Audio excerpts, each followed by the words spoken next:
Hello and welcome to Premodern Big Red Control. A huge thank you to people who have been liking, commenting and subscribing. I just make these videos for the love of the format, so I really appreciate your support. Now, Big Red is a deck that works on generating huge amounts of card advantage over time. And we have two cards here that do exactly that, Shard Phoenix and Hammer of Begarden. Every upkeep we can return them from our graveyard to our hand if we have the mana to do so.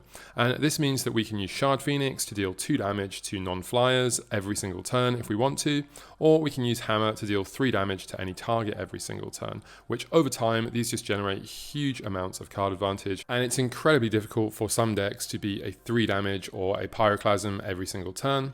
Urza's Rage doesn't give us advantage, but it's just an absolutely huge finisher that can't be countered or prevented. And on top of that, we're playing a huge 14 sweepers, which is absolutely loads and give creature decks nightmares, but they are also useful in other matchups too, as Powder Keg and Disc both destroy artifacts, and Disc is in fact our only way to destroy enchantments, so it's a must play.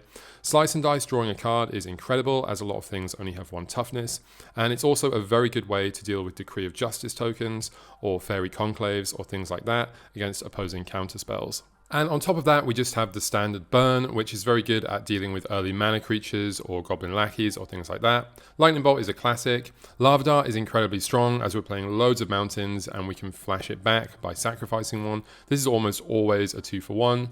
And Incinerate's ability to stop things from regenerating is actually relevant, as sometimes you come up against Mastercores or things like that, so it can be quite useful.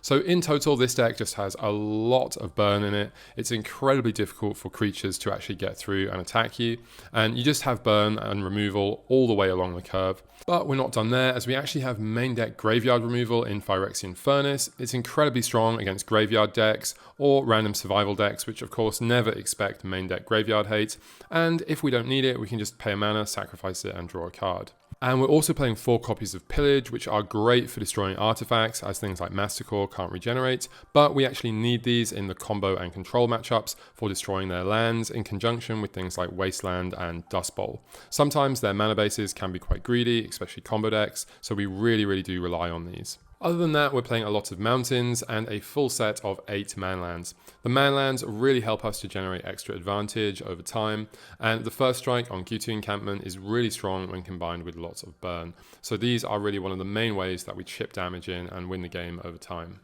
We also have Thawing Glaciers, which is a weird kind of slow fetch land, but it's reusable. Instead of sacrificing it, it bounces back to our hand. We can use this to generate enormous amount of advantage over time as we take all the basics out of our deck, meaning we just draw gas. Now, this is still a relatively under the radar deck, and more options will probably arise over time. I have seen people playing Starstorm as an alternative sweeper, or Siege Gang as a kind of late game finisher that does everything we're trying to do, as it controls the board and can finish games faster.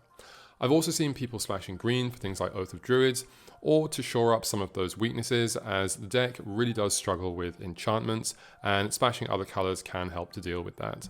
The entire sideboard is built for fighting combo and control matchups, as the main deck is so strong against creature decks that most of the time you don't even sideboard at all.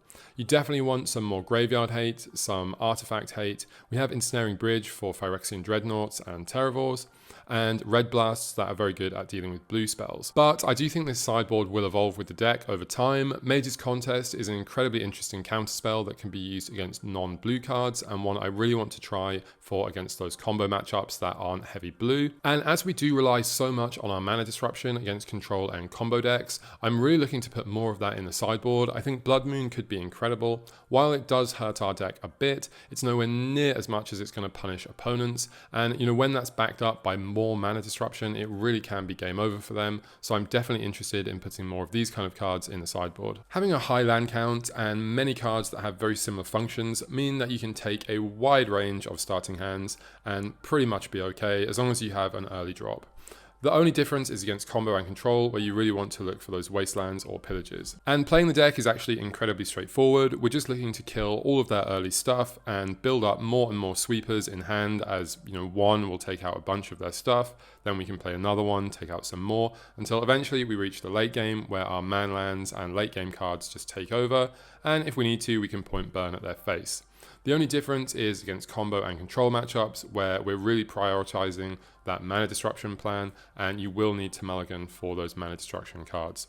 So against the deck, anything that doesn't care about creature removal is incredibly strong, as that's our main way for interacting. So that includes combos, burn spells that can just go straight to our face, or creatures that specifically want to be killed. We're a control deck through and through. In every matchup, we're looking to slow the game down, take it to our pace, kill all their threats until we can eventually chip in for the win. Even against other control decks, we'll be looking to sneak in burn until eventually our recursive threats can just punch through all of their defenses. And the strengths are, it's a relatively easy deck to play that absolutely destroys aggro. It's also very good against traditional control decks such as Landstill that don't have ways to end the game quickly or to interact with some of our late game Urza's Rages or recurring hammers. It has main deck graveyard hate and great mana. However, the downsides are non-creature decks or combos, things that can go around us and what we're trying to do. It doesn't play disruption such as discard or counter magic, and enchantments are always difficult for mono red. And so here's an example stock list. This is a very stock standard list, and it's identical to the one that I used to top 4 a monthly, just with a different sideboard. But as we talked about, I will be changing the sideboard with more mana disruption in the future. So here is my exact list that I used to top 4 the monthly, and along the way I did actually beat 4 combo decks, which really surprised me as I thought the deck would just be so dead to combo. It's not a good matchup, but if they're playing a creature based combo, you definitely do have game against them, and you can use that mana disruption to really punish their greedy mana bases.